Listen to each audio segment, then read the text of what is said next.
Good evening and greetings from Washington, D.C. Happy to join you all here in Eastern Time. I'm using a new setup right now, so if there's something wrong with the audio or the video, I'd like to hear about that as soon as possible. But when I was testing everything, it seemed to be working just fine. And I'm back in Washington, D.C. for my last semester of canon law studies. And, in addition to beginning with all of my classwork, I picked up a book on Kindle that I had read a review of in First Things. And the thesis of it really caught my attention.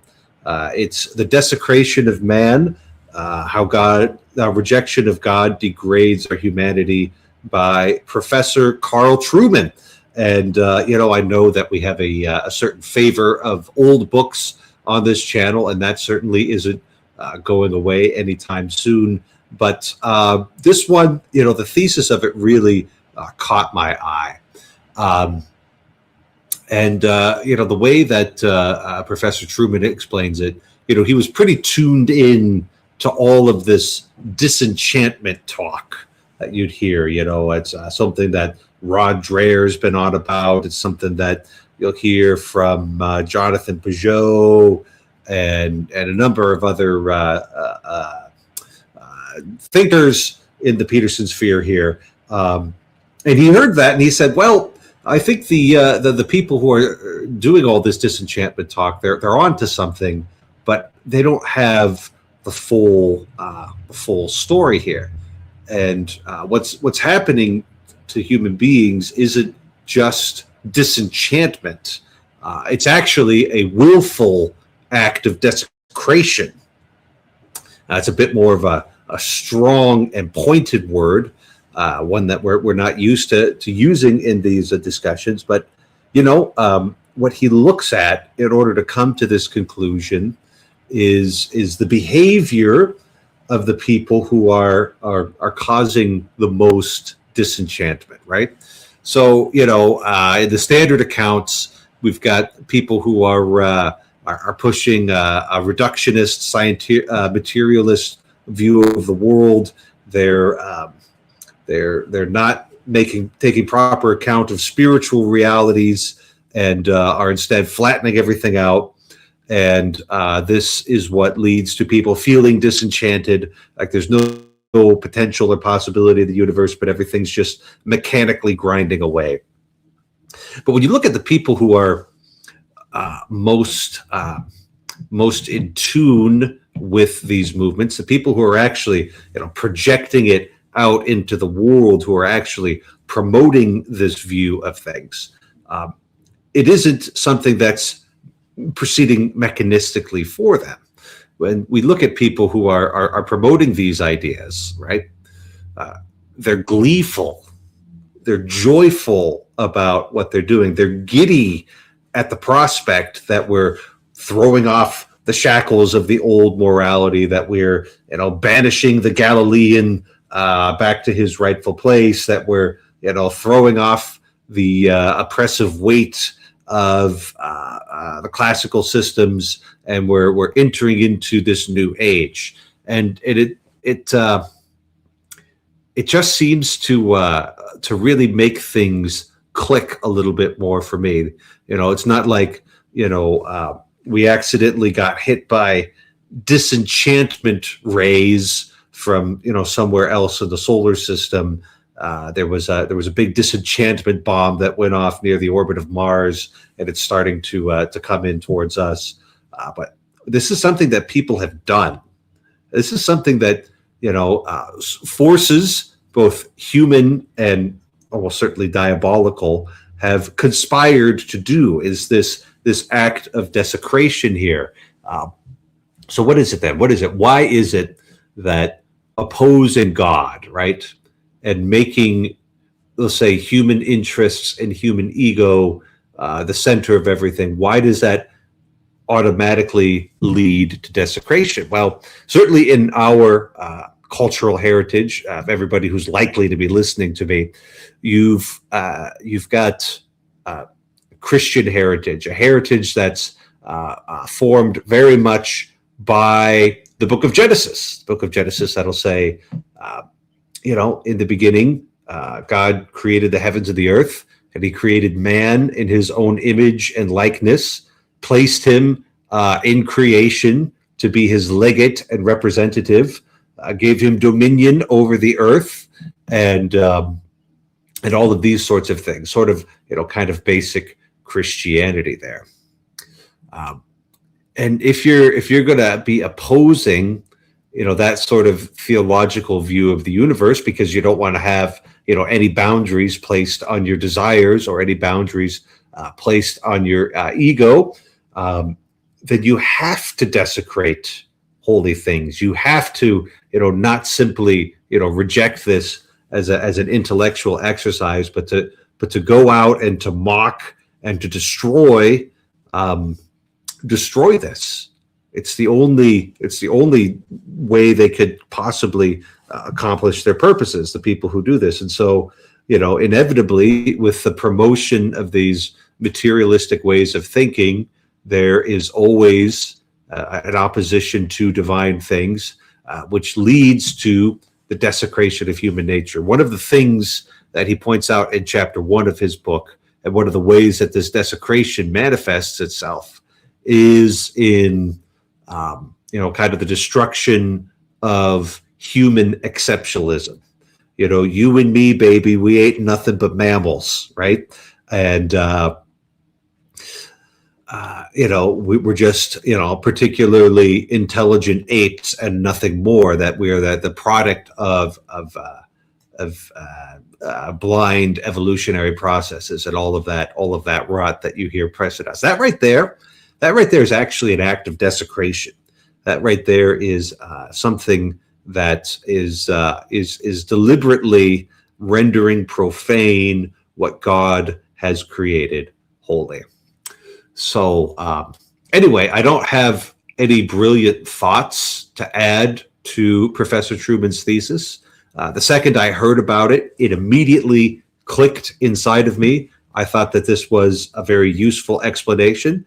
And so I'm going to encourage you to read a new book if you've got time for it. Maybe just hearing me describe this, you'll have the same sort of clicking sensation that this really helps settle things into place. It helps explain oftentimes very evil behavior of people who oppose God and wish to not have any boundaries put on them. So that's just what I think. And this is an open mic. You are welcome to come in here and help me figure this out. Help me explore some of the different ways that desecration, manifests itself in the enemies of God. Let's have a little discussion here. And I'm quite pleased with the way that the semester has begun out here in Washington, D.C. The weather has not proven too hot and muggy at this point. It's been relatively pleasant.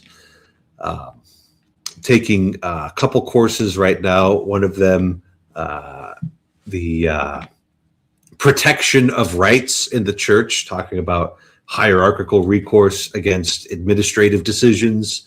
And we're spending a lot of time, talking about the difference between administrative and judicial power, which was not formally codified in canon law until 1983. So that's apparently a bit of a development for us. And then also the philosophy and theology of law. And, I don't think this is where we're going to end, but we're beginning with studying legal positivism. And with the reading that I've already done, I've decided that legal positivism is just as bad as it's always sounded to me, and I want to have nothing to do with it. Sponsor for this show, Thomas Aquinas, was absolutely right, and we're going to keep on keeping on with natural law theory. +1 for the C.S. Lewis was right count. I mean, there was plenty of that. Is that something, the abolition of man, I think, is very much floating in the background of Carl Trueman's book. His reflections on that are just very useful here. Wonder if people didn't get the memo that we are now in Eastern time, because I don't want to stay up any later than I absolutely have to run this stream, because I tend to have early mornings and have much to do while I'm out here. So we'll keep this going.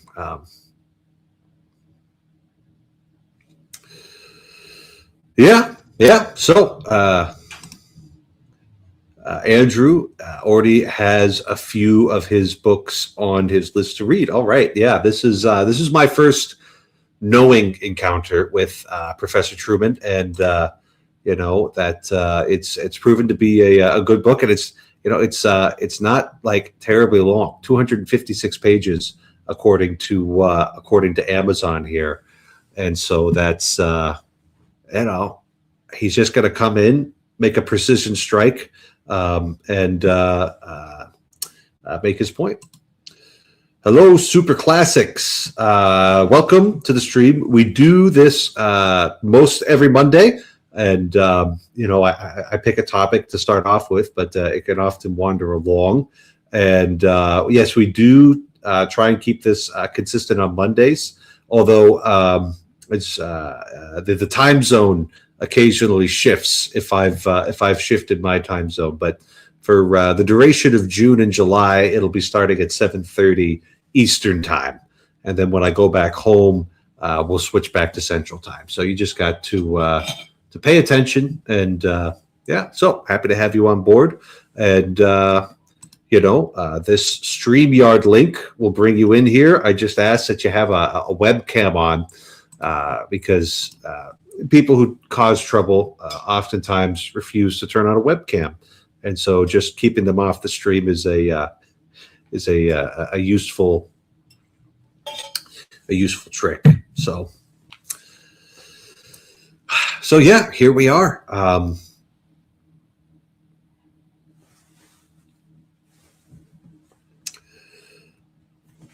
And I know that friend of the show, Mr. Mark Lefebvre, is on vacation and might not be able to join us tonight, or he forgot about the time zone change, which and I don't have his stamina. He can sit there and he can rant at the camera for an hour. I don't think they're rants. I think they're actually carefully crafted and staged. But I don't have quite that same stamina, so I'm gonna keep this going as long as I think is useful. But if I don't get somebody to talk to, even if only in the chat, then we'll end up wrapping it up early because the bed is always calling to me.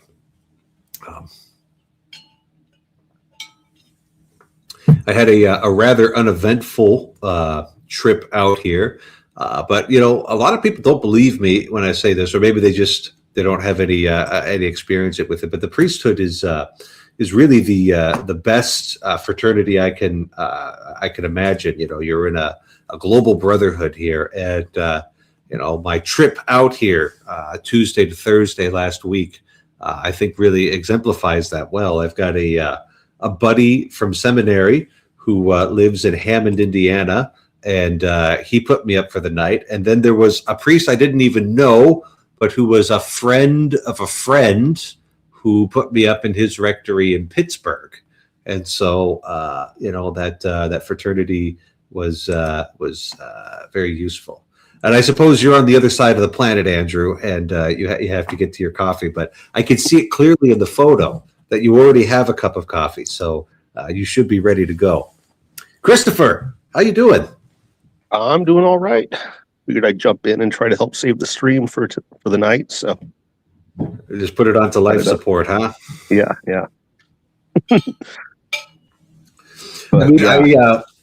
The second I heard this thesis, right, that people who are opposing this are doing acts of desecration, that was like that really opened my eyes up to a lot of the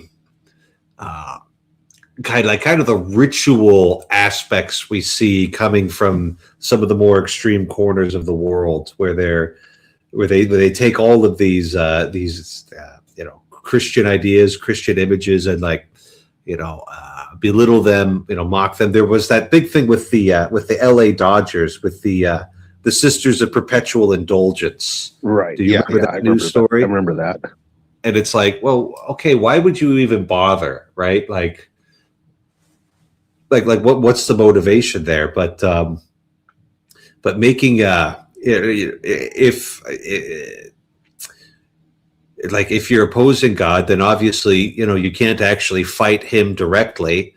So the only thing you can do is to desecrate those things that have been consecrated to him. So I just thought it was a very useful thing. So yeah, and along with Abolition of Man, that was also that Hideous Strength from the space sci-fi trilogy had the bits where they're trying to get the main character guy. They say that part of his re-education, whatever, is actually desecrating and stamping on images of Christ and other Christian images. So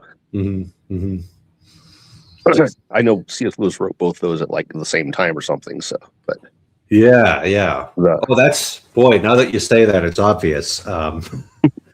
National Institute of Coordinated Experiments, being the same people he was writing about the Abolition of Man. Yeah.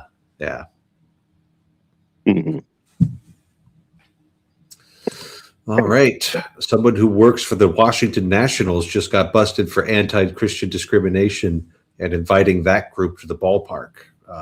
I think I saw that story. It's, sometimes things are bad, and then every once in a while something nice happens. And it was, what's his name? He's from California. He does all of the hidden camera videos.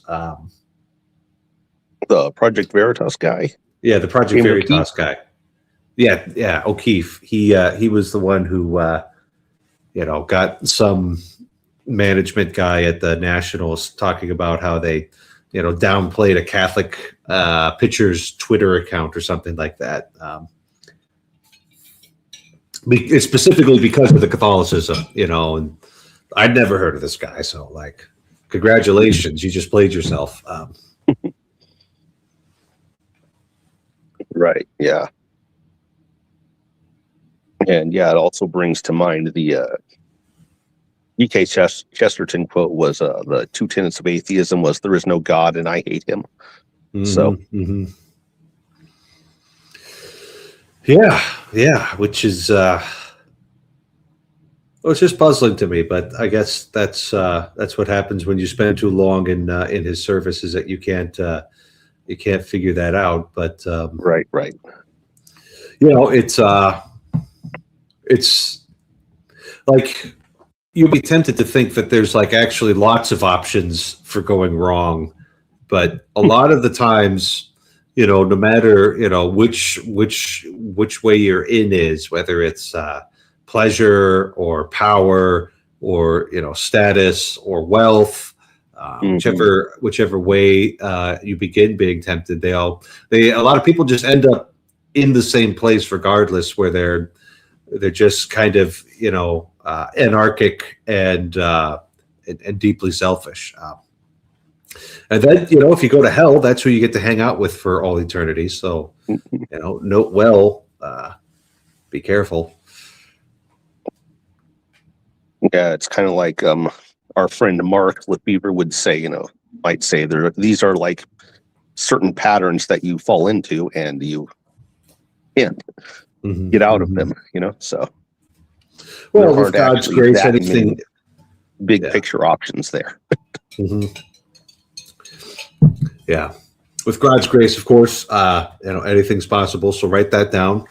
Don't forget about that. But yeah, it's kind of funny out there. Have you read anything else good recently? No, I haven't done much reading other things, really. Oh, you're probably not getting enough sunlight up there, are you? Well, sunlight we're getting good on now, so it's coming up into the warm, bright time of year. Mm-hmm. But yeah, no, I finished reading The Republic and haven't done much other reading other than trying to keep up on reading the Bible consistently. So Okay.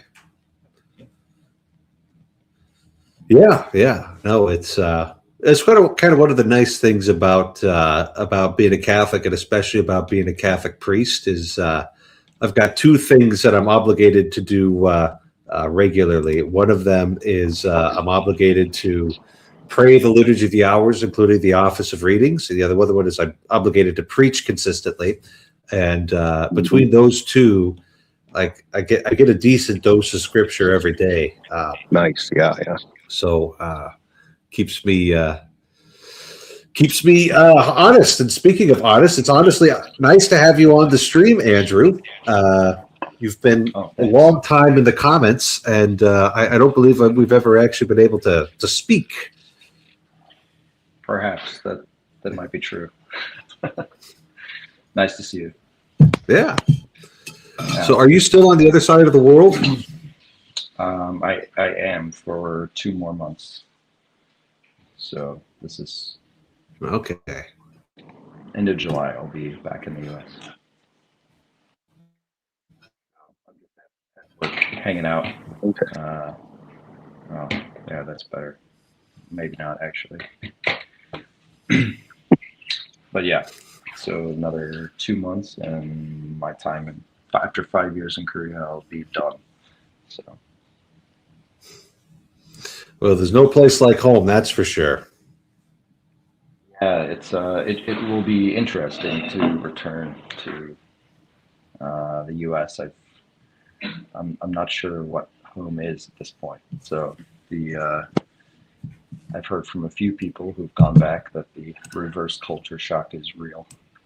And the reverse culture shock, huh? Yeah. I think it can be a little difficult to adjust to America when you've been gone for several years. So, yeah. Well, I remember. Now, I was only overseas for 2 years, but I lived in Norway for 2 years when I was in elementary school. My dad got stationed there. And I couldn't wait to get back. I was pretty done on Norway, but I was also a lot younger and probably just more flexible and adaptable in general. So maybe that accounted for it. But yeah.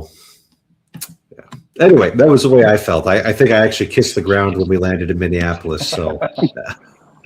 I mean, that's how I felt when I came back from a 1.5-year deployment to Afghanistan when I was in my early 20s. But now it's a little bit different. I've been back to visit for like holidays occasionally, and there's like an element of familiarity, but then there's a lot of just weirdness. Like it's probably a little bit different being in Asia versus like being in Europe or something, because I've gotten quite accustomed to things functioning here. This is a relatively highly ordered society, and as soon as I land in an American airport, I become keenly aware of how dysfunctional the United States is by comparison. So that's the thing I noticed. Like during the pandemic, was not only like when you would see snapshots from Korea or China or Japan, it wasn't just that everybody was wearing a mask, but everybody had like the exact same mask on. Whereas like pretty quickly in America, people had like all of their custom masks on to show that. So yeah, it's like that in other ways too here. It's interesting because I moved here during the pandemic, and so I went from America, like, you know, where Montana was like kind of wide open, and then other parts of America were completely shut down. And I experienced both. And then I came here and everything was open, but everyone was basically doing the same things and they were taking it very seriously here. And at the time, it's funny because my wife was telling me, like, you know, the reason why they took it so seriously here from the very beginning was that they're so close to China, and so they're just expecting it. Like they went through what was it, SARS, the original SARS, and so like they're basically, the government is essentially on standby at all times, waiting for the next virus to leak out of China. So it's like, so for, you know, for people in the US, they're like, that's never going to come here. Right. But for them here, they're like, oh no, we know how this works. So like they were actually, they were distributing masks, like, I can't remember what it was, like 2 per person per week or something, the like KN94s. And then, my wife was she tried to send me some, at the time, and they wouldn't let her. Like they would like stop you from putting them in the mail, uh, to preserve their own supply in Korea and everything. So, yeah, but then I got here, I went through the whole like quarantine process and everything. And then, you know, the testing and everything, like you could get a test, like you could just walk down to the corner and get a test. Like I remember when they couldn't get tests in America, you know, you could get the real tests if you wanted one. And then if you wanted like the little quick ones, you just go down to the convenience store, $5 and just buy it, whatever. So, yeah, 5 years of that, you know, regardless of how you feel about the whole thing, just the fact that like things were so orderly here and like functional, and there were no delays. There was no like, oh, what are we going to do? You know, it's like people, they had a plan. Um, and there's sort of like, Americans have this like suspicion of government, you know, like all the government's trying to control us. And I totally understand it. Like there's reasons for that. But, and I don't know how much you know about the history of Korea, South Korea specifically, but like it wasn't that long ago. This country was like run by a dictator. And so, you know, after it democratized and everything, the government sort of took on this like very like benevolent quality. Like, okay, we don't want to do authoritarianism anymore. We're very much here to help you. So that's why like the relationship people here have with the cops is like, the cops are very just like polite and helpful, and you know, they don't berate people and whatever. They call them like they're like they're like a cane, you know, they're there to help you get around, you know, and assist you. So, so people don't have that same suspicion of their own government until the martial law attempt recently, which was a whole other.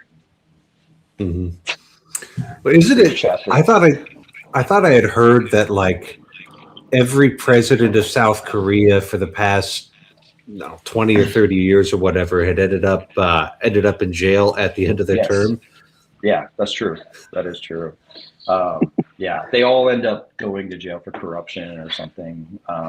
In fact, we just saw Park Geun-hye just got like released or something. We saw her; she was out and she was like campaigning for her old political party, and everyone was shocked. They're like, "What is going on?" I thought she's supposed to be in jail for the rest of her life. So, but yeah, I was here for that too. I was here back in 2016 when they impeached her. There were millions of people in the streets protesting. It was wild to see. And then I lived through the recent Yoon declaring martial law, like getting woken up at like whatever it was, like 2 a.m. You know, can you believe this? Like, you know, my family's contacting me. What's going on? I don't know. Some guy declaring martial law, and he said he did it all for love, you know, because they were going after his wife or something. So they trying to go after his wife for corruption or something, and so the courts were corrupt, so he declared martial law. I don't know. I kind of Apparently like it didn't work. that idea. I kind of like it this, didn't arresting quite. the president after their term for any corruption, all the corrupt things they did while in office. That sounds like a good idea to Moved me. first. Yeah, I've been here for the removal of 2 presidents. So yeah, I think Moon Jae-in, who preceded Yoon, he's like the first president to leave office and not have some scandal, not get imprisoned for some crime. So he's living peacefully in retirement now. You know, We can put that with my other idea of having people in Congress have boxing matches with each other, and maybe replace the filibuster with that or something. If you want to do that, so, If you want to filibuster this bill, you got to go into the ring. yeah, something like that. That's I wish I wish American politics would look less like the WWE in the future, but you know, at least Korean politics for me, it's somewhat entertaining. It hasn't affected my life in too many ways negatively. So, but interesting nonetheless. All right, AP. He's got a good way to nerd snipe me here, talking about canon law. All of a sudden, this is a really wild thing. So, Pope Francis amended some of the canon law regarding religious life in I think it was 2023, right? So right near the very end of it, and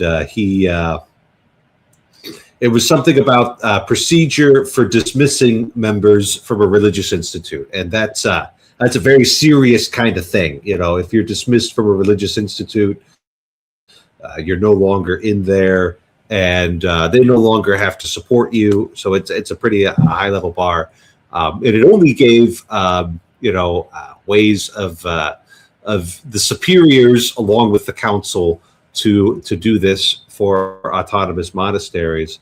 It didn't include any way for any mechanisms for removing a problematic superior, an abbot or an abbess or something like that. And then there was that whole absolutely wild story from Fort Worth, Texas, with allegations of the Mother Superior, using drugs and all of that sort of thing. And now some of them have gone off into schism. Very sad. And so now we're amending Canon 699, where the diocesan bishop can intervene in the life of a so-called autonomous monastery in case of severe bad behavior. So I wonder how much of that new canon is in response to that particular story. So yeah, that's the first change to canon law, and basically everybody I've listened to who's educated about these things say that it's filling a hole in the law. It's not legislating needlessly, but there was a hole that needed to be patched, and so now we're doing this. But that means that my printed code of canon law is now further out of date. So.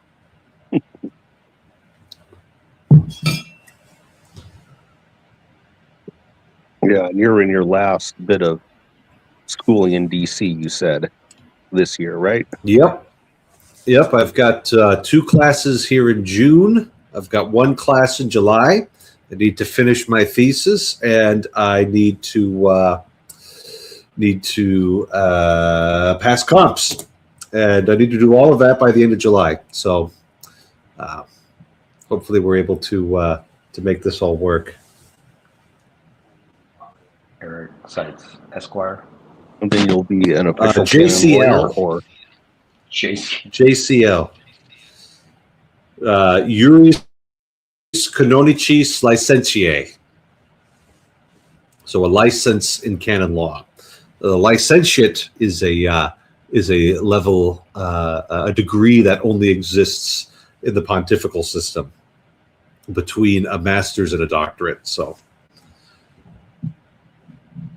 yeah, obviously we have our own degrees that we can give people. It's just, we invented the universities, so we have our own degrees. That makes sense. Yeah.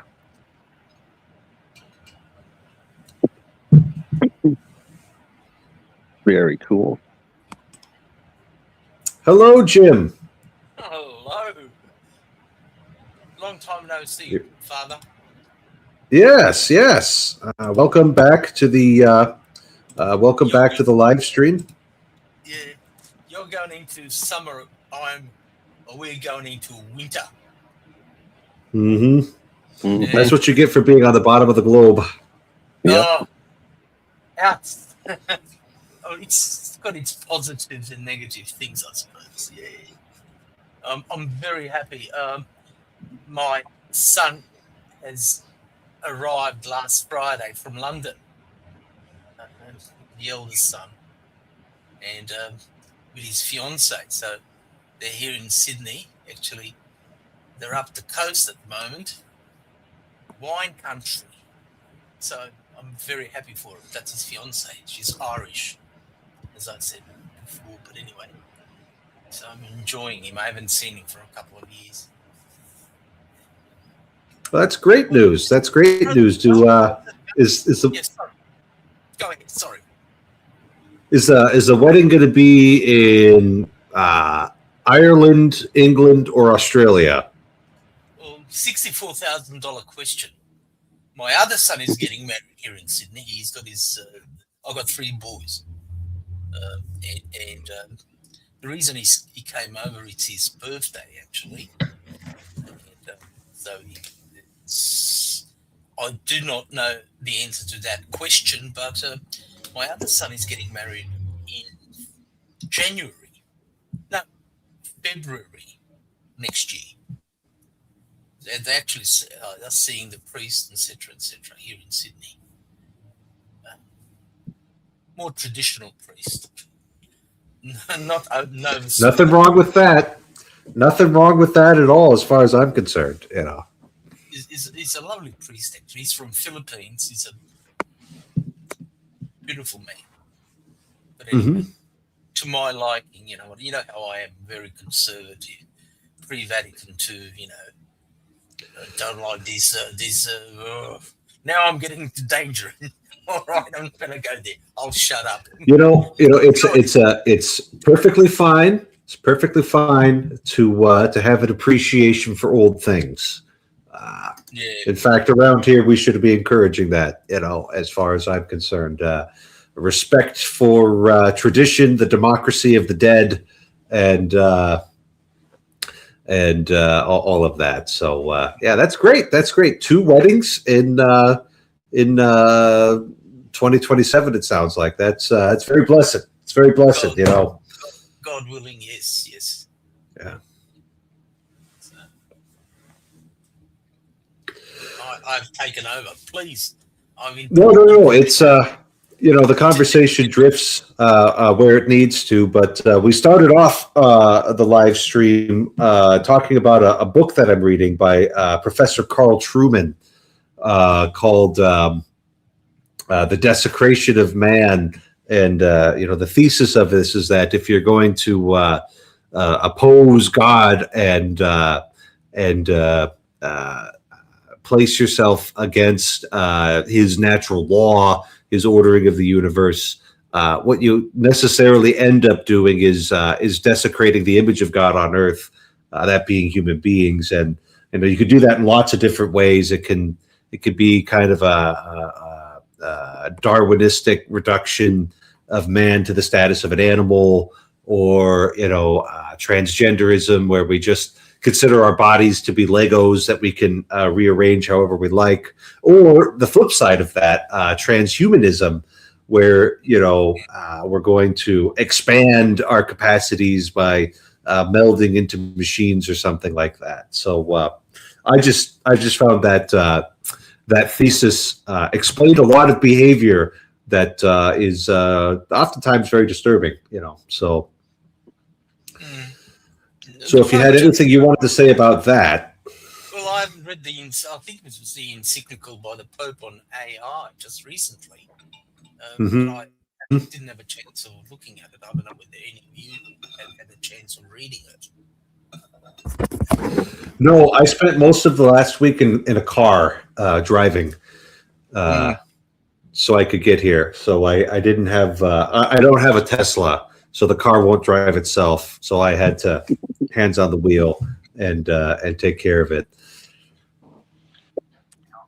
Could have uploaded the text to AI and had it read it to you while you were driving. I suppose that's possible. Why couldn't we get like some Catholic actor to read it though? You know. I did see Is Peter O'Toole still alive? He must be. He can't be alive anymore. I don't think so. He showed up in all sorts of. He's been gone for a while. He showed up in all sorts of Saints movies. That's why I thought of him. Richard III, Lawrence of Arabia. What's his other famous? Henry. I think Henry VIII or something, wasn't that? One historical sort of movies, yeah. But he also showed up in the movie on Saint Damien of Molokai. And it's like, did he really? What's Peter O'Toole doing in a movie that was cranked out for probably about $300,000? And it's like, well, he was very pious, and it was about a saint, and he probably took a pay cut to have a little bit part in that. So, that's why I thought of him. But maybe we could get Mark Wahlberg to read the new encyclical. He's a good Catholic.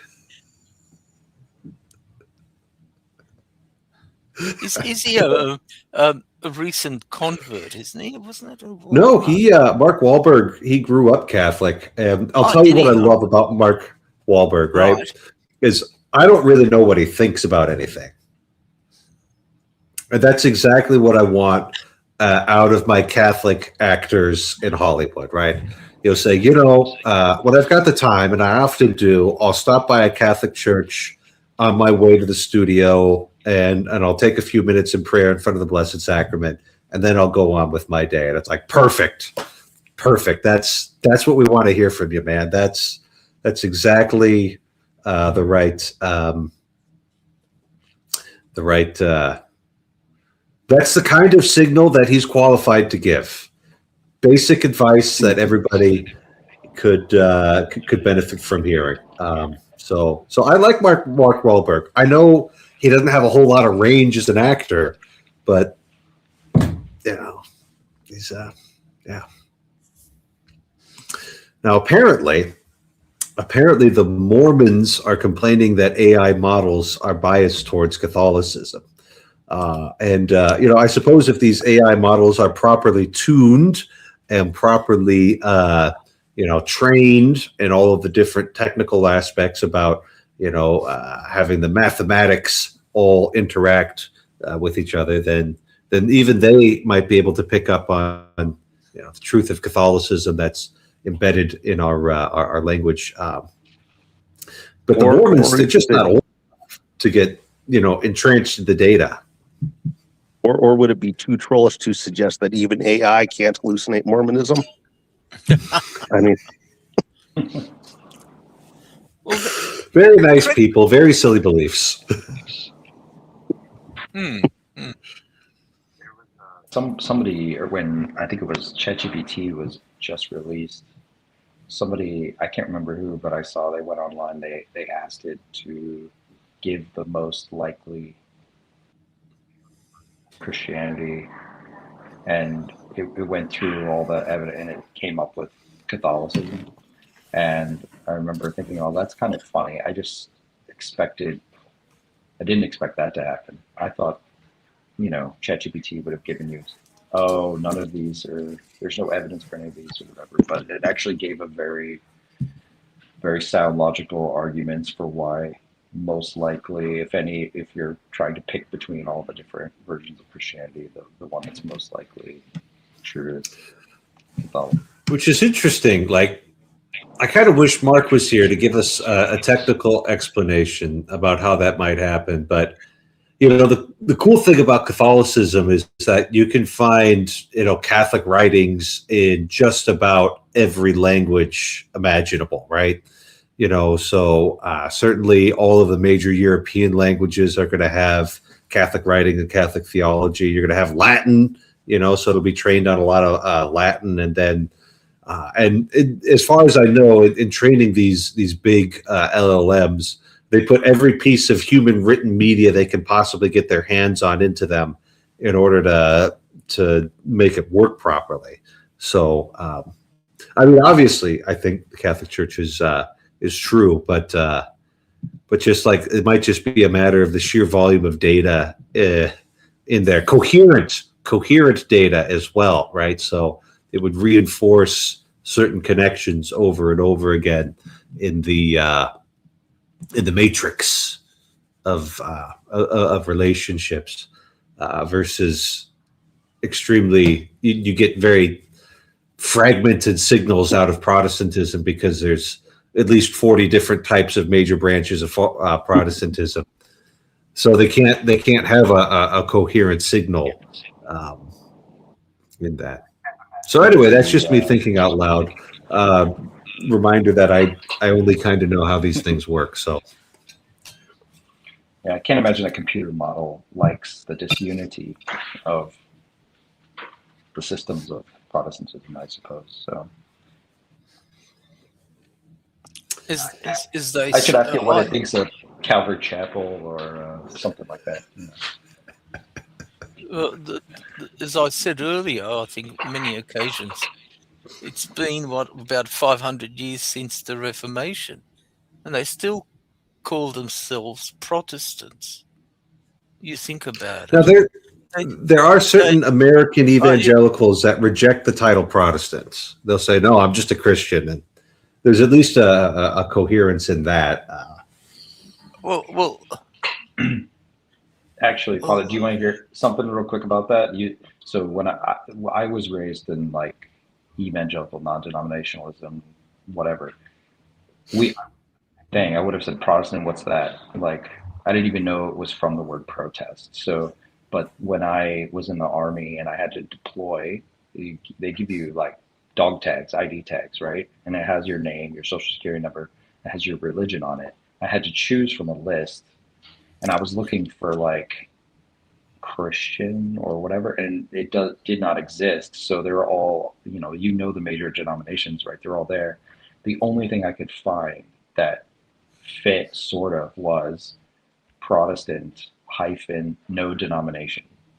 And so that's what I picked. And it always bothered me. I was like, what is this? This isn't what I am. And I think it was maybe one of the earliest like real seeds that was planted in my mind that like maybe something's wrong with what I'm in.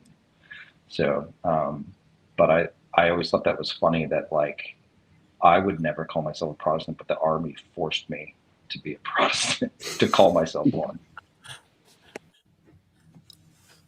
Yeah, I mean there is the That's fun.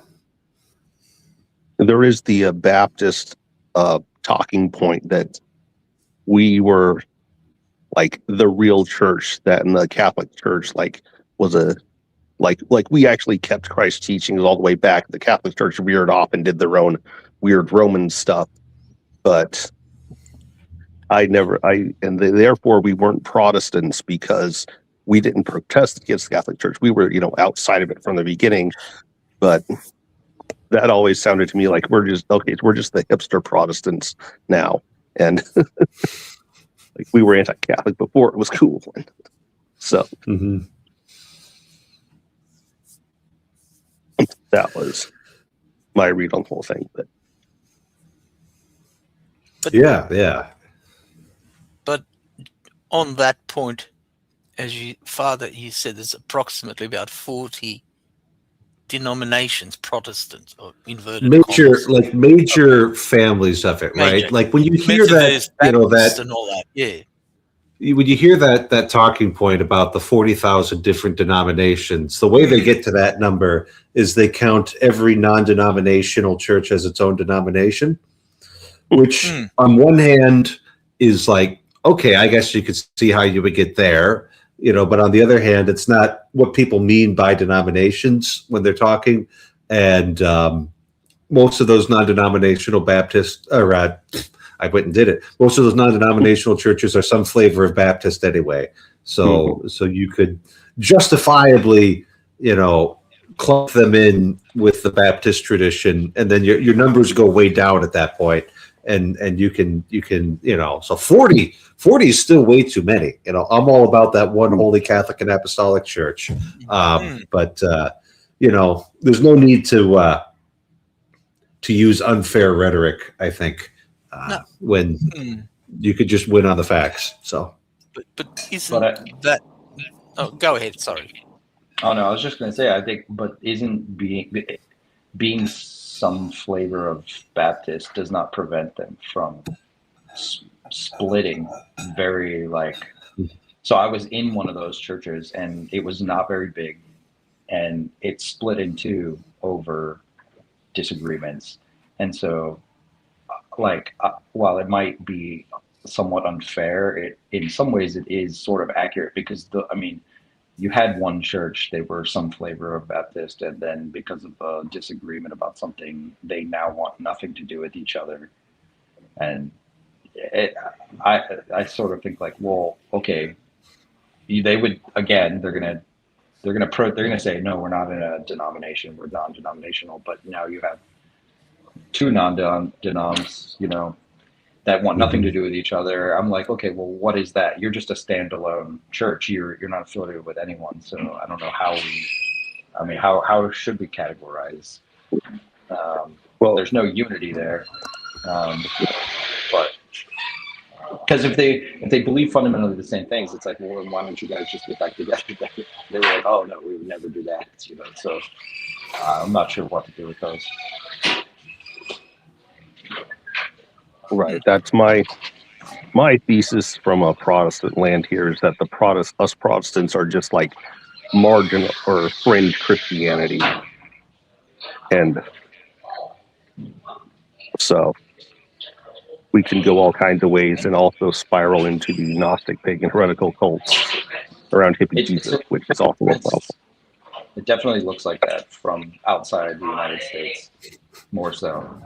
Even though it's mainstream in America now, from abroad, I'm like, wow, this is not really a thing in most places around the world. Yeah. This is very unique to the United States. So, yeah, that's where all of the radical Reformation energy ended up, was going into the United States. The Mennonites and the Quakers and the Hutterites. All of that came from that very, radical Reformation. They didn't get any governments to support them, so they had to go out onto the frontier where there was no government, and they were just kind of allowed to do what they want. And success is varied. The Amish seem to be doing all right. They might have made a good call on. Absolutely forbidding certain technologies, like that might have benefited them enormously. So that's interesting. But yeah, all of that radical Reformation energy ended up here in the United States, which is why kind of early on it was the Congregationalists were dominant, especially in New England. And that's kind of like the typically American form there. And then later on, the Episcopalians came over with the money and started running the place. And then the Catholics started showing up in droves, and things got spicy. So, but yeah, that upstate New York burnt over district. Other than the Catholics that had already come over with the Spanish and done their thing. But sure, but it took a while for those parts to actually become America. So right. And that I don't know how much the average American voter was concerned about what was going on in California and in New Mexico circa 1860, 1870. Like it was just so far away from everything else that might have a bunch of Catholics there. Well, I heard that the Spanish-American War, when that happened, was very much understood at the time to be a Protestant versus Catholic war. Oh, So, okay. That was a thing I heard from like 1899, right? I forget the dates, but this is I forget Young the dates Teddy on that, Roosevelt, young Teddy Roosevelt leading troops into battle, and the annexation of the Philippines. Right, that was the Spanish-American War. That's right. Okay.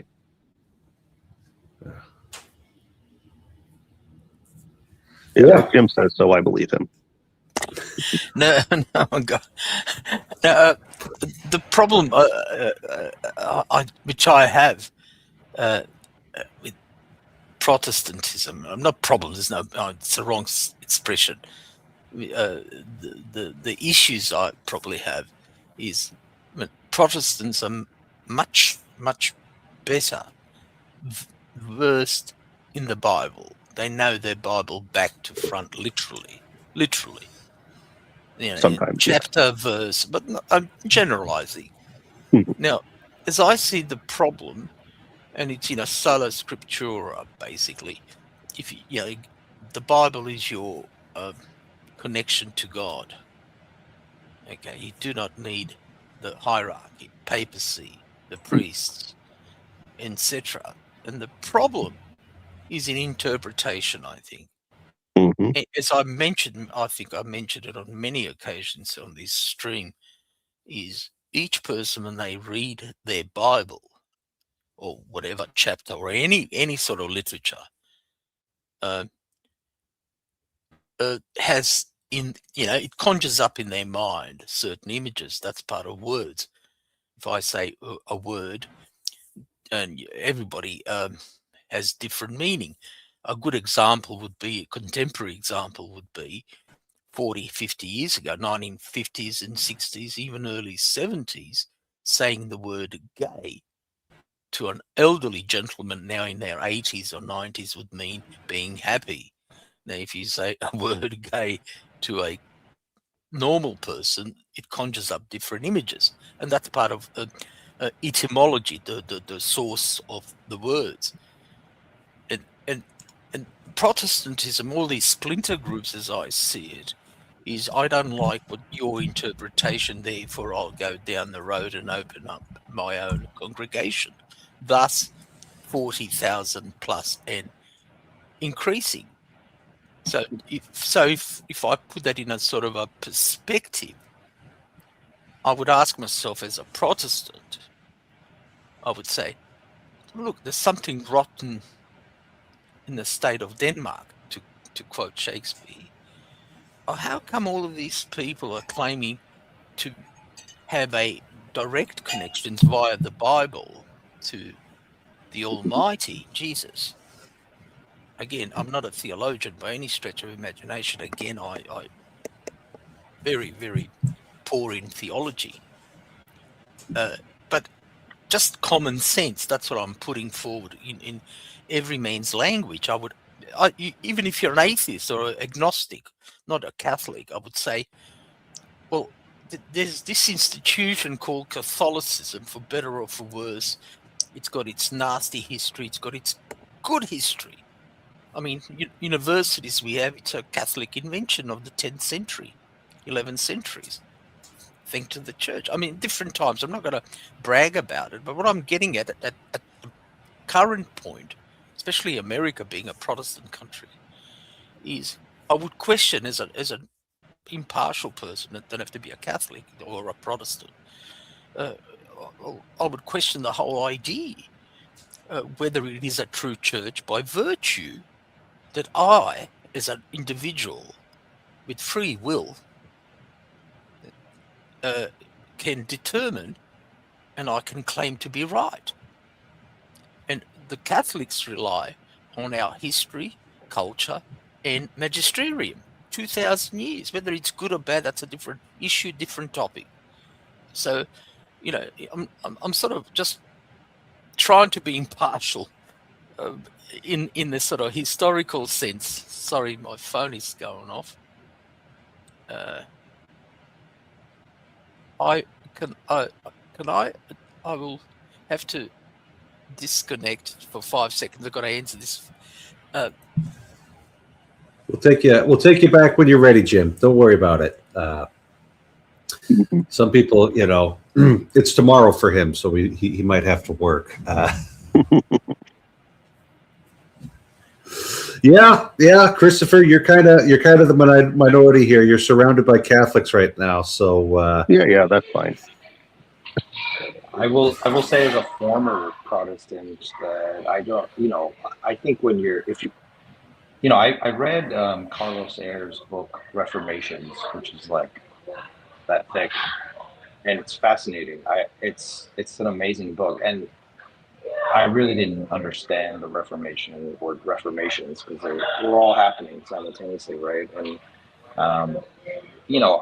what Jim's talking about, it's a great question, great thing to pose to like the people at the time and obviously there was a lot going on then, politics and all sorts of things, but as a young person, I just believed what I was told by my parents, right? And so I believed all the things I was told about. Catholics are going to hell, they worship Mary and the saints, and they're superstitious, and they, Pope is the Antichrist, like all the crazy stuff. I never thought it could have possibly been untrue, except for the fact that half of my family was Catholic, and so it was like, wait, grandma and grandpa and my aunts and uncles and my cousins, like, I don't know, but they seem so nice. Exactly. Yeah. So, obviously, and, probably that's part of the reason why it didn't last into my 40s, right? But for a lot of people, I think that's all they've ever known. You can go back generations. And, my family's been Protestant for 500 years, and it's just been handed down. And you can say the same of Catholics too, who don't know their catechism or their Bible. It's just been handed down to them. They ask them, why are you Catholic? They don't. I think most of us don't really think about it. It's just what we're born into, Unless you have like a come to Jesus moment where you're like, oh, I have to actually sit down and think about what do I believe, which is what happened to me. You're probably not going to think too critically about it. And it's, whatever. Protestantism specifically, American evangelical Protestantism is just the water you're swimming in as a fish in America, and so it's not something you're going to think too critically about. But then, but then when you do, you have to actually think about it with an open mind, as opposed to like,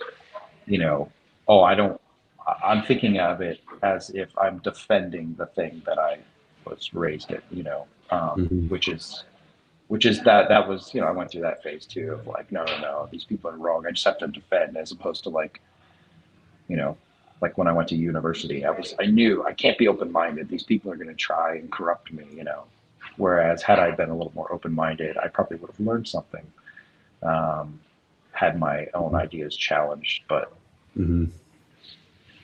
yeah. And I think it's an interesting thing. Another thing that maybe could have been a candidate for the opening rant this evening was, one of the ways that you can tell that a society is starting to get into trouble is that if the only way you can thrive is by being exceptional.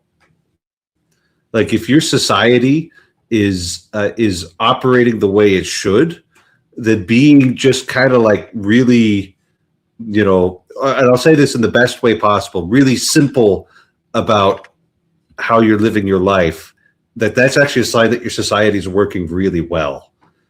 That like you've got this path, and for most everybody, you just hop on the path, you do what everybody else is doing, and that is going to make your life run smoothly, right? So, what would this look like? Well, you've got these career opportunities, and then, you'll get married, you'll have a home, you'll have a family, and you might participate in these sorts of organizations, or maybe you participate in these sorts of organizations, but you'll probably be drawn to something, some sort of useful engagement.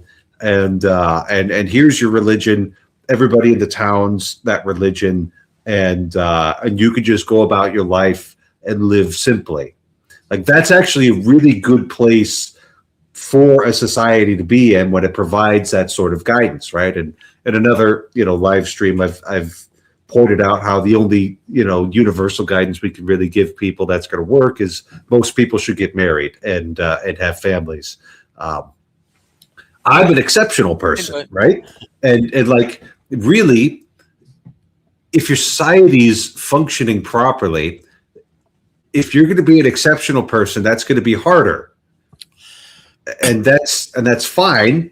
Like, exceptional people are just going to have to like deal with the additional challenges of not just doing what everybody else does.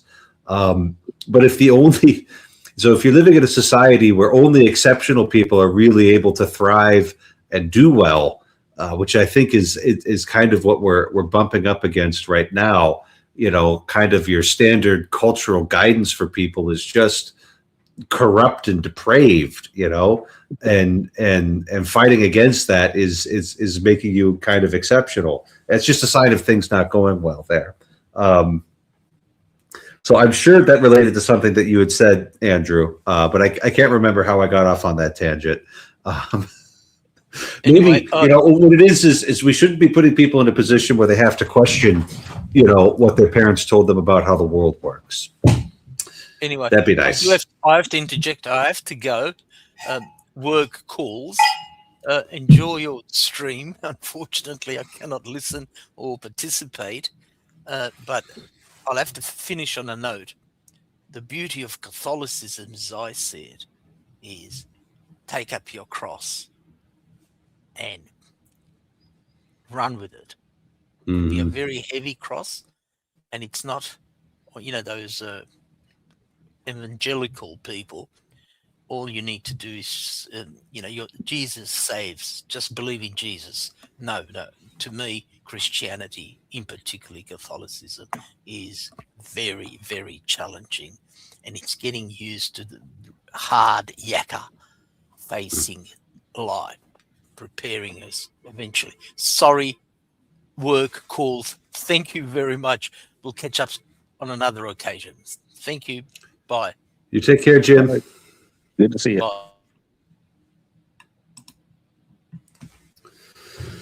Bye. Yeah. So, be nice if we had good guidance for the normies, but here we are, year of our Lord 2026. You're given all sorts of everything.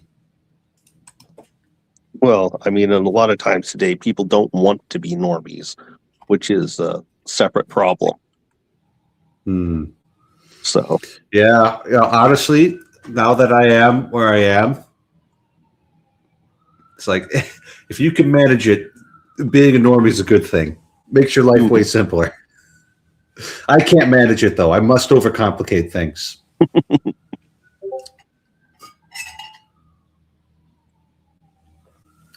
well, hopefully it's Jacob. you following God and not you, like, making things complicated yourself. So that I think it is. I think it is. As far as I can tell, I don't know. The bishops seem to think I should be a priest, so Father Eric, I have several very hot and spicy topics to ask you about. But sure, let's go for it. I'm going to leave first. I have to tell everybody who's watching on my channel, I am taking this off. So you have to go to Father Eric's channel and watch this very interesting discussion. And while you're there, you should subscribe and hit the thumbs up button. So if you want to watch this very interesting discussion, I put the link in the chat. Father Eric Seitz channel. Okay, so there we go. And I'm gonna take it off so that they have to come here. Okay. That was the first. Okay. I have so many questions for you, Father. Okay. First question. Went to a Catholic wedding. It was my first Catholic wedding. And my big question that I had leading up to it is, what do you think is proper preparations? Like, what should a devout Catholic be doing the day before they approach, the altar for such a thing? Oh gosh, nobody's ever asked me that before. Even for what the I've weddings observed, you've done? yeah, nobody's ever asked me about that. Even the pious weddings I've done, nobody's ever asked me about that. I think what ends up happening is people have 1,000 details they need to arrange before that. But boy, if I had my way, and people wanted to hear my guidance, I'd say that the day before your wedding, you and your family and friends should come to the church for a holy hour, and we'll have a couple priests ready to go for confession. That would be the best. That would just make my heart sing if somebody did that. So, well, I mean, I assumed, since it's a mass, it's a wedding mass, that you should go to confession before it. But I didn't know. So the Catholic practice is a little different than the Orthodox practice. I know there are certain Orthodox churches that have, is like every time you go to communion, you have to go to confession. And there's certainly a pedigree for that. So I'm not going to dispute that practice there. But the Catholic confession is that, or the Catholic practice is that if you're conscious of grave sin, you should avoid communion. Other than that, you're free to go as long as you've done the, frankly, very easy to accomplish fasting ahead of time. So, so it would not be necessary. I know some of the weddings I've done. They have, the couple has made arrangements to go to confession, either to me or to somebody else, and that's great. And I think that'd be a really good thing to do. It wouldn't strictly be required, if they did it in a couple weeks preceding the wedding, that'd be okay. But I think a confession would be a great way to start. Okay. We have a tradition to fast, and to say a confession. There's actually a long confession, a lot of people say before, but we don't have going to confession. But okay, so that was my question about the wedding. Some of the wedding guests I noticed were talking after communion, and one of them's like, "Why didn't you go to communion?" The other one's like, "Well, I'm not Catholic." And he's like, "Oh, well, I'm Baptist. I went." I'm like, "I don't think you were supposed to do that." So yeah, at weddings, if I think there's going to be a lot of non-Catholics there, I'll give a little, hey, here's how things work here. Okay. I'll do that at funerals too. So, yeah, God have mercy. I mean, he was doing it very, it's like fellow Christians. We do communion, they do communion, so I'm gonna go to, But it was. I think it was certainly innocent, but yeah, I was wondering about that. So I want to ask you about the papal encyclical, but I want to ask you about encyclicals as well. Did you read the encyclical everyone is talking about? I have not. I've read some reliable commentary, but I spent most of last week in my car driving here, and so I didn't have the opportunity to sit down and read it. I think some of the key quotes that I've seen, talking about the nature of AI, and I just really appreciated, the way they wrote about that. It matches my experience with these tools, and what friend of the show Mark Lefebvre is taught me about them, and how they work. So there's that, but I haven't had a chance to dig into it the way I might have if I hadn't if it hadn't just dropped last week, which was just perfect timing for me. Okay, so now I want to ask you about encyclicals and actually bulls as well. I've heard of encyclicals, I've heard of bulls, but like as a Catholic priest, do you have some sort of obligation to read bulls and encyclicals, or is it an expectation, or? Yeah, so there isn't like a strict obligation for any of that. If especially, there's the Pope's talking about all sorts of stuff all the time. He'll give an address to this or that group, and nobody's expected to keep up with all of that unless like you're his secretary or something. But with an encyclical, that is a teaching document for the whole church, and so it's good to be able to read these things, Mm-hmm. and take the teaching office that the successor of St. Peter has seriously. So I do hope to be able to. Maybe I'll download it on my Kindle. I'm actually going to have to travel back to Fargo and be the master of ceremonies for our ordinations this weekend. So I get to arrive in DC, run back to Fargo, and then run back. So I'll have some time on the airplane, and that'd be a good time for me to sit down and read it. I could put it on my Kindle. That wouldn't be too hard. So yeah. Now, a paper bull, that's kind of an older style of document that doesn't get used very much anymore. So you'll get a papal bull for announcing a jubilee year, and like that's the only context that comes to mind when I hear that. If you're doing something with canon law, you're much more likely to get a apostolic constitution or a motu proprio or a rescript. Those sorts of documents which have varying shades of technical meaning, and it's not necessarily going to be all that interesting. So, Okay. and you know what? I will say one little opinion here is that if they made these things a little bit shorter, more people would read them. Like a 5-page encyclical, lots of people would read that. When we're up to 90 pages, it's like this is getting to be a bit of a slog here. Is that how long this encyclical is? I haven't seen it. Lots of people. Apparently, Jonathan Pajot and John Vervaeke both read it. Yeah. It's interesting how much of a splash this encyclical has made in the wider discourse here.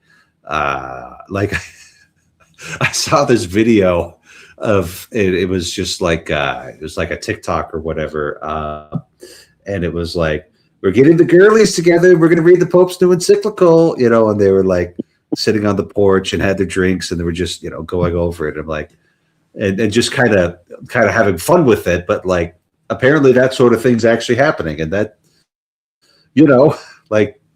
How often does anybody read what the Pope writes? So this is it's really interesting. It's really interesting the attention this is getting.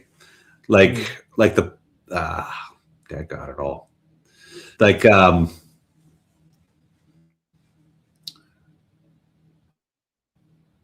as far as I can tell, what's going on is that the Pope managed to say what everybody was thinking.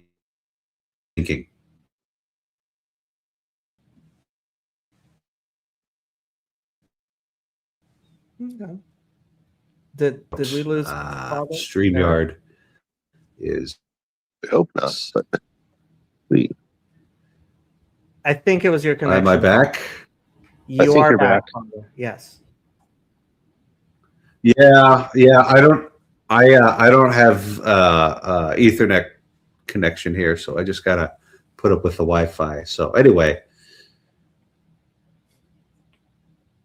what I had intended to say is that what I think is going on is the Pope is saying what everybody's thinking, and that's why it's a true thing, and it's something that people needs to be said. It's like, don't listen to the people who are telling you that this is going to replace all workers ever, because those people are the ones who are selling you the product. And I'm like, well, maybe that's just a little bit of marketing, you know, like maybe this isn't actually the world's greatest chocolate.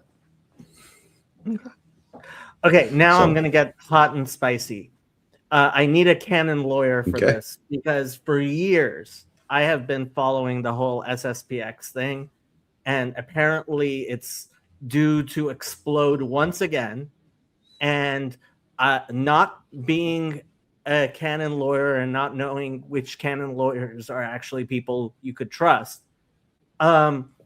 So how much credibility, like how real is this idea that the excommunication lettes and whatever it's called, like, is actually doesn't apply because this is necessity? Like, I've heard the arguments, but like, Okay.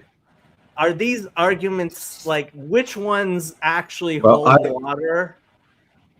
I don't hold to the state of necessity arguments, right? Okay. I think that's and it's set up so perfectly for us. Do you remember that scene from The Office when Michael declares bankruptcy? Okay. I declare bankruptcy. Yeah. That's sort of what you're doing, right? Is you know, I declare that there's a state of emergency, and now I can do whatever I want, you know, and you're not going to be able to run a church on that. You're not going to be able to run anything on that when anybody, for any reason whatsoever, can declare a state of emergency and obey or disobey every direct order from a legitimate superior that they get. It's just like, you know, there could be genuine states of emergency that would allow things, right? So if there was like a big nuclear war and we lost contact with the Vatican for 30 years, you know, like we would just start electing our own bishops and having them consecrated and running our diocese, right? And that wouldn't be in accord with canon law, but there would be a real state of emergency right there. So, you know, but not this. Like I don't buy that at all. Okay. Yeah, I mean, it seems to me like the Pope is telling you don't do this, and it's like, as far as I understand it, ordaining bishops or consecrating bishops is like the number one way in which the Pope exercises authority. So Yeah, it's actually, and that's a relatively recent historical phenomenon, kind of 19th century. But I really do think that is his most effective way of governing, is like, you know, personnel is policy here. And you could certainly, you know, canon law and legislation and that sort of thing has an effect. But like, you know, the guys you're picking to run the diocese, they're the ones who are going to really be able to move things there. And so that's important. That's important. so that's news. So that's to me. why it's so, you know, consecrating a bishop without a papal mandate is so like taken so seriously. But you said it's kind of new. Like, did they used to choose their own bishops and stuff, or? Yeah. So in the very early centuries of the church, the presbyters would elect a bishop, and then lots of continued for quite a long time. In lots of Europe, you had a group of priests at every cathedral called the canons of the cathedral, and they lots of places they had the right to either elect the in the Middle Ages. I'm talking about they had the right either to elect the bishop or to present candidates. They had a right of presentation, and then in lots of places, the secular princes acquired a right of presentation. It was actually Napoleon who kind of swept the board clean with a lot of this stuff, because he deposed so many princes. And then when things were getting put back together at the end of the Napoleonic Wars, it's like, well, there's nobody left. We're just going to let the Pope pick them. But there's still a few places, especially in older parts of Europe, where you'll still have they still have these chapters of cathedral canons who have a right of presentation. They can pick 3 names and send it to the Pope. The Pope can pick one of those names. We don't have any of that here in the United States of America. They explicitly decided not to have the chapters of cathedral canons. So, it's all free conferral here. So yeah, there's a long history with all of that. Okay. So what do you think about this coming concentration thing? Like, is it a big scandal, and would they? Yeah. So this has just been kind of festering for a while, right? So you have, the first consecrations in 1988, and Lefebvre and the 4 other bishops all get excommunicated. John Paul II declares it a schismatic act, and at least theoretically, any of the priests associated with the movement, based on the guidance we've gotten, they could be pretty easily excommunicated after a warning. A little harder to deal with the laity there, but I think if they were very public about their adherence to the SSPX, you could, make a case that a local authority could execute that. In 2008, Pope Benedict lifted the excommunications, but didn't regularize the society. He was trying to, welcome them back in. And Pope Francis extended priests of the SSPX the faculties to hear confessions in 2015. Prior to that, we wouldn't recognize any of the priests having the legitimate faculties to hear confessions or to witness weddings. So that's a problem. And so they had faculties to witness weddings as well. But the talks to reach a doctrinal agreement, those have always fallen short there. And so now this is looking like this one might kind of seal the deal, that there's not going to be any more of this back and forth, but this is going to be like, all right, you guys are done. And there's certain, canonical levers that I think Pope Leo could pull that would be effective. One of them, he could make a declaration that no Catholic could fulfill their Sunday Mass obligation at an SSPX chapel under any circumstances whatsoever. And I think that would take care of people who find themselves in a bit of a gray zone where, they're not super into the doctrine of the SSPX and their rejection of certain teachings of Vatican II. But they might be drawn to the liturgies, and I think if he was going to do that, then he should also lighten up some of the restrictions on the traditional Latin Mass, so that, if we're going to kick people out of this gray zone, we've got a place to receive them. I've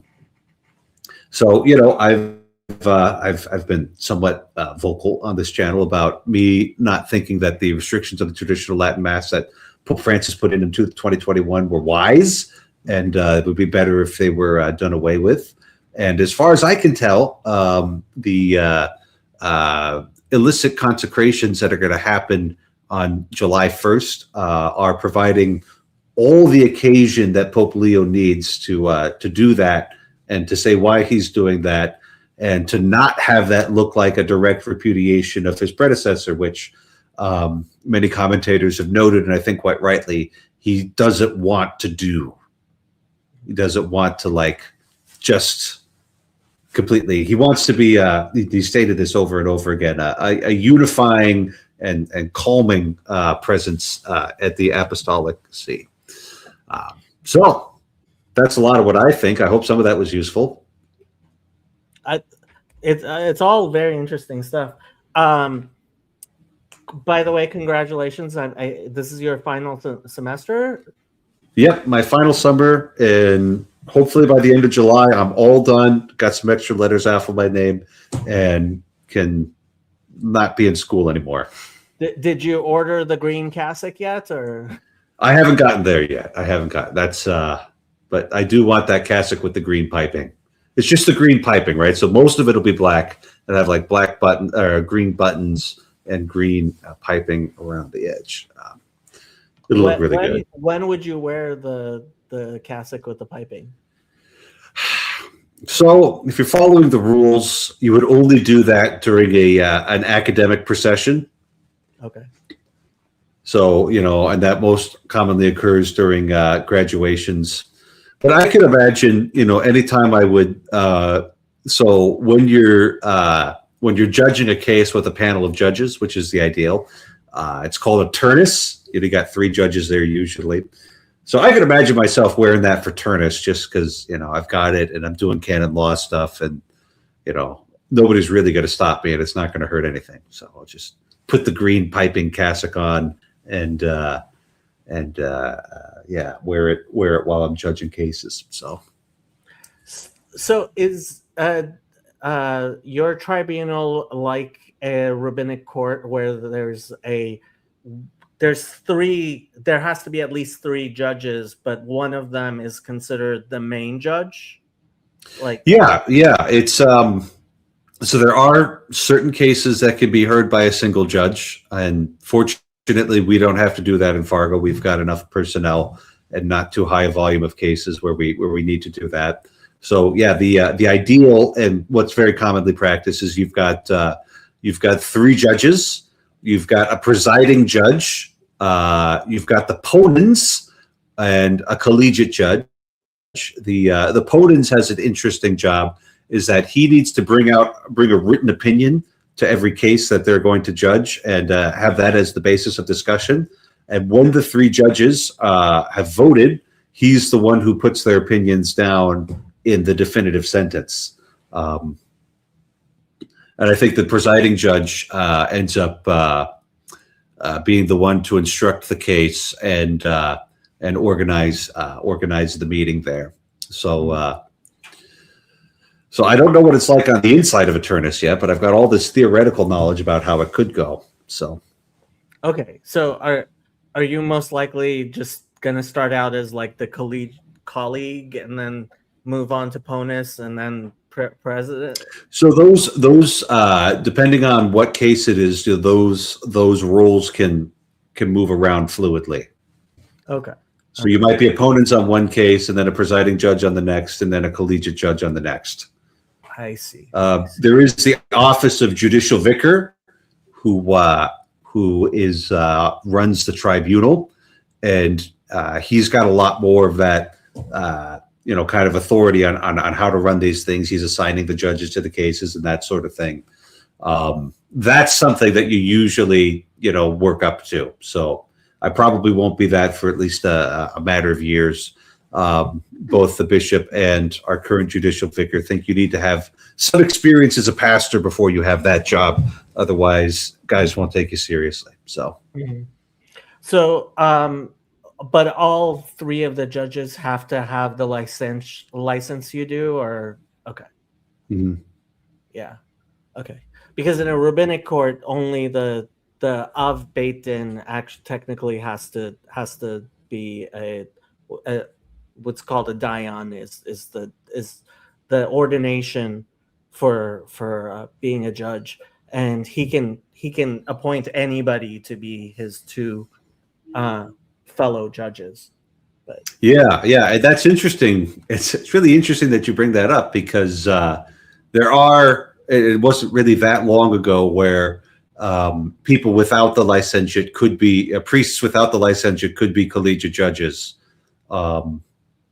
It wasn't that long ago, and there's certain ways where you have some of that functioning. Certain processes, like there's one type of annulment process that was introduced by Pope Francis, which is it's kind of hard to figure, but the bishop ends up being the judge, the sole judge on that case, and he's assisted by two assessors there.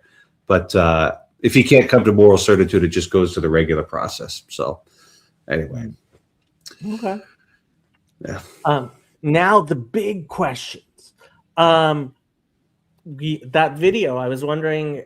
You said you got to watch a little bit of it, and we could discuss it. What do you think? I generally really liked that guy. I'd never heard him speak, and I don't recall ever having read anything he had written. But what was his name? I'll go ahead and pull that up so we can. Yeah, he's apparently Bishop Barron's right-hand man at Father Steve Grunow. Father Steve Grunow. Yeah. He's apparently a bodybuilder too. Yeah. Well, at least he was, apparently. And, when he talks about some of the best evangelization he did at the gym. It's like, yeah, I know how that works. I myself go to the gym, and I myself will have conversations with people, and who knows where those conversations would lead. Although I'm not a bodybuilder, I'm a power lifter, and I think they're very different. So you bench like serious weight, if I remember correctly. What are you benching, Father? A couple weeks ago, I was able to bench 275 twice. Wow. I'm trying to hit 100.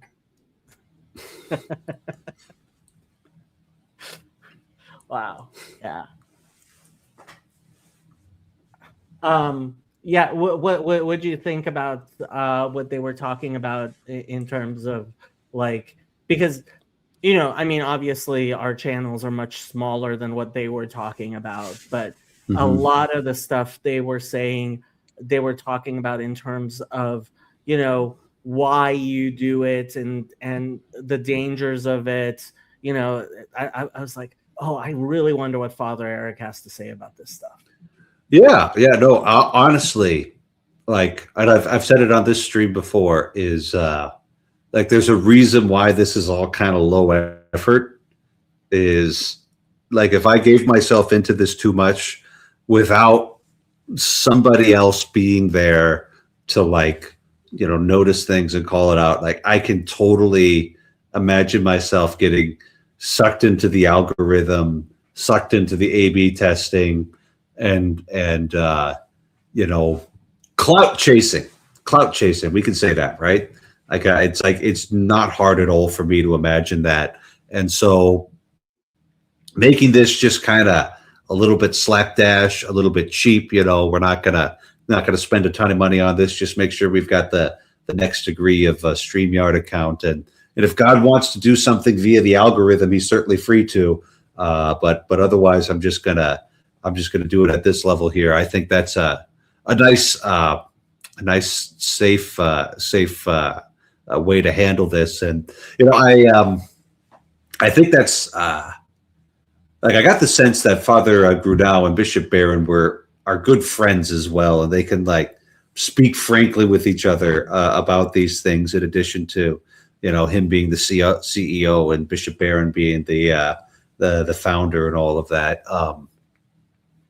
And so yeah, I think it's useful. And I was so happy when he said when Father Grunow was talking to, is usually when priests come to me and ask me about this, I tell them that they're too young and they just need to go get some more experience. I'm like, oh, thanks be to God. That is probably the right response right there. Cause have you heard of the book I Kissed Dating Goodbye? No. This was a big deal in the late 90s in evangelical churches, right? And the guy, it made a huge splash and was all about all this purity culture stuff that was in the air, that I don't have much direct experience with. But the kid who wrote it was 20 years old. And when I learned that, I'm like, what the Sam Hill are you guys up to? That you've got some 20-year-old kid that like he doesn't know anything. Why did you let him write a book? You know? And I was just shocked at that. And yeah, so kind of the way I encapsulate all of this is the algorithm is enemy territory. And I think that's words to live by there. It doesn't mean that you need to like never go there. But when you go out into these, artificial spaces that are governed by an algorithm whose purposes are not holy, right? It doesn't necessarily mean they're always evil. They have the purposes of connecting people with what they want to watch. And what do people want to watch? Well, they want to watch all sorts of things. Some of it's edifying, and people will also watch all manner of other things that are not edifying. So the algorithm doesn't care about edifying or not edifying. It cares about its own priorities there. So it's enemy territory. So when you're in an enemy territory, you don't relax and pretend that everything's going to be just fine and you don't need any. You're not at home. You can't just put your feet up and relax. You've got to be alert to whatever dangers might be wandering around out there. And I think they were kind of pointing at that in a good way. Yeah, I've been thinking a lot about the stuff. I mean, I listened to what you said about the book Desecrating Man at the beginning. And I don't know if you heard about this, but Father Stephen DeYoung ended up on Tucker Carlson. And there was a whole discussion. Some people were like, why would he do that? But like, at the same time, like he seems to be actually bringing some sanity to Tucker Carlson's discussions on this stuff, which I'm thankful for. And today on my channel, there was a discussion where I think Mitch Capps, really nice guy. He jumped on and he's like, I just want to say this conversation is getting really crazy and like might not be the healthiest thing for people, because it was. And I was listening to it afterwards. I've been really thinking about how much responsibility I have for various things. So yeah, I've been thinking a lot about this stuff recently. And yeah, having your thoughts. The only thing I will say, I am very, very cognizant that a person, like Father Stephen was saying to Tucker Carlson, a person can be demonized without recognizing it, and then they become like, and it just seems to have so much to do with what we're talking about. Like, I wonder how much, by the time you're doing the Sisters of Perpetual whatever thing, you're like, I mean, that's pretty demonic right there, right? But at what point, I wonder, that these people really recognize, oh yeah, we're celebrating something demonic, and at what point were they just getting caught up in, oh, other people are doing it and this is fun and it's a joke and whatever? Because I think we get a lot of people who inadvertently walk down a path and then suddenly find themselves somewhere really bad.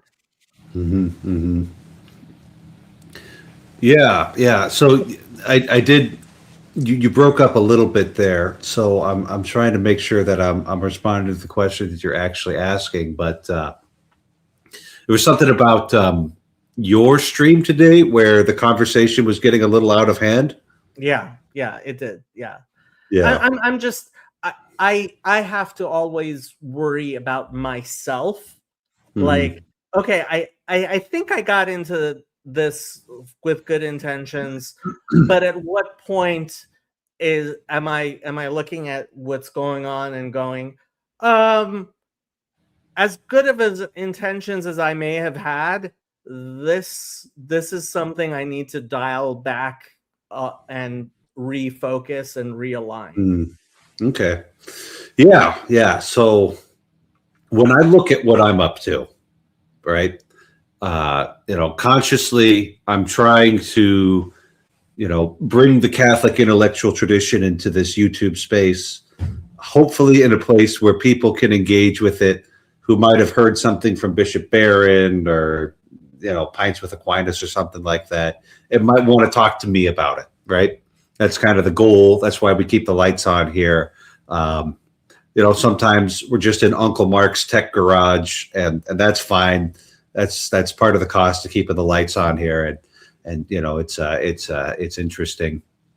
But I'm very confident in what I actually would like, the guidance that I'd give people, and it's like, it's this, it's just standard like Catholicism that people can engage in. And so I don't think the conversations that we have are the end of the story. I would love it if both you and Christopher and any non-Catholic who's listening to this would come to faith in Christ and join the Catholic Church and do these practices that I think are true and good, right? So that's kind of the goal that I'm aiming at with what I'm doing here on this live stream. And I think the means and the effort are commensurate with that goal, and I'm at peace with this, right? And so, if you're finding that your stream is maybe going in directions you don't like it, like reorienting towards, well, what's the goal of what this is that I'm doing here? Like, what am I actually trying to accomplish here? And because when you put yourself out here on this, and you're pointing at something, you are kind of becoming a leader, like whether you like it or not. You can't, especially with the like you could tell me anything about Hebrew, Jacob, and I would believe you because I don't speak Hebrew, right? And I trust that you wouldn't jerk me around, that if I had a question about biblical Hebrew that you would answer to the best of your ability, and it would probably be better than what I could come up with on BibleHub.com.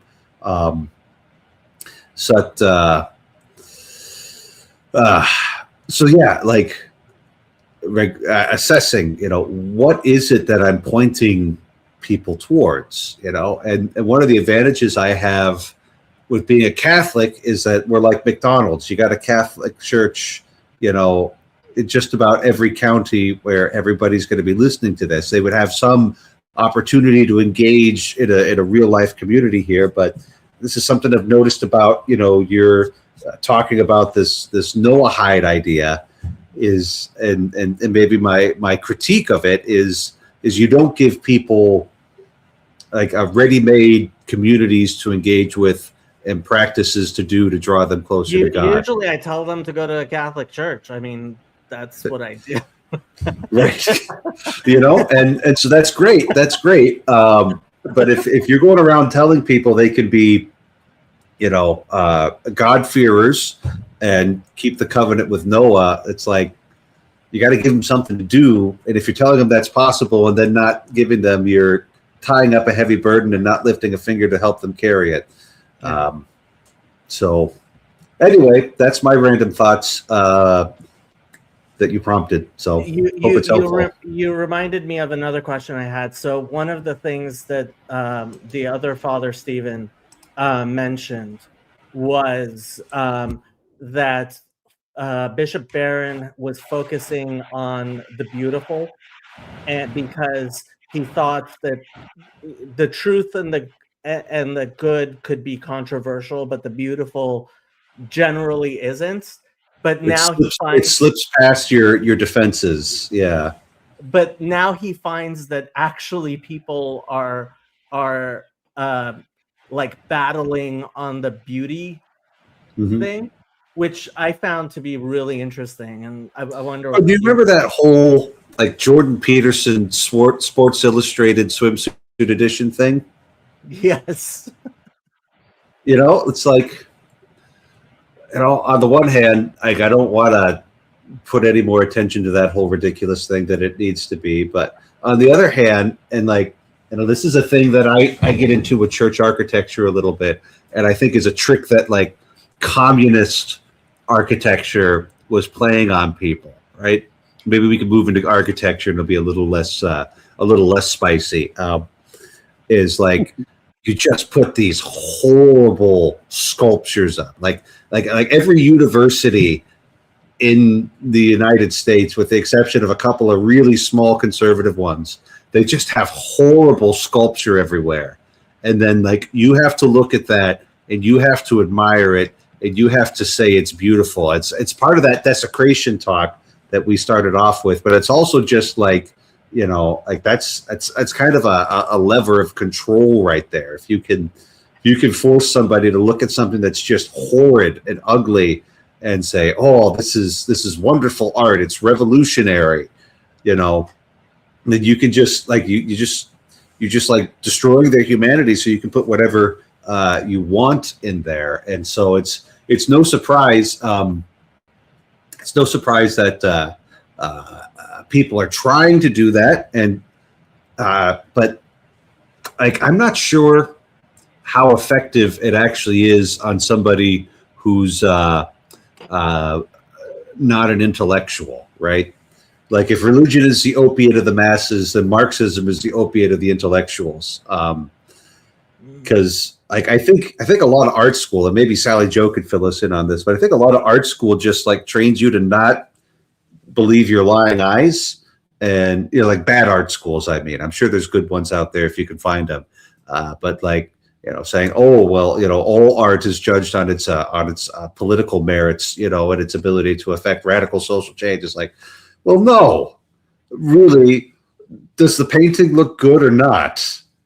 Like, is there something beautiful and appealing about it? Does it have unity? Does it have truth? Does it have brilliance? You know, that's the aesthetic categories of Thomas Aquinas right there. So that people would try this isn't surprising to me, but I don't think long term it could work, because eventually, you know, like the people who aren't smart enough to be fooled by all this nonsense, you know, they end up visiting St. Peter's Cathedral, St. Mary Major, you know, they don't go visit, you know, Our Lady of the Concrete. I mean, so every time I drive past the cathedral in Los Angeles, which is very prominent, I think $200 million down the drain. Yep, exactly.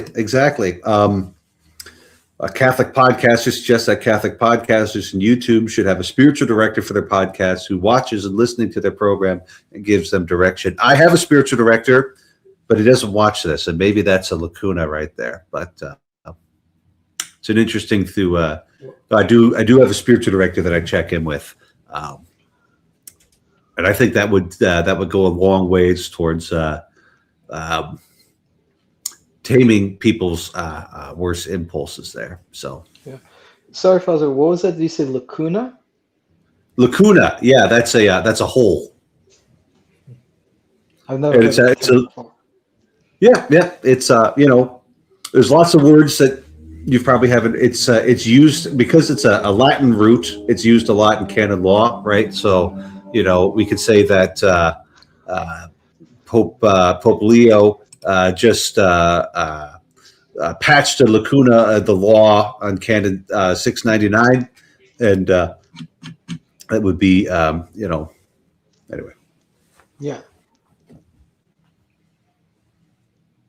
Yeah, no, it was that podcast. That podcast was it was a good one. That was a good one. It was worth listening to, and you guys can listen to it there. I do have kind of a question to what Jacob was talking about. Mm-hmm. So I didn't hear the full conversation, but he was mentioning, if I understood it correctly, the idea that there was a time when the good and the true were controversial, but the beautiful was not.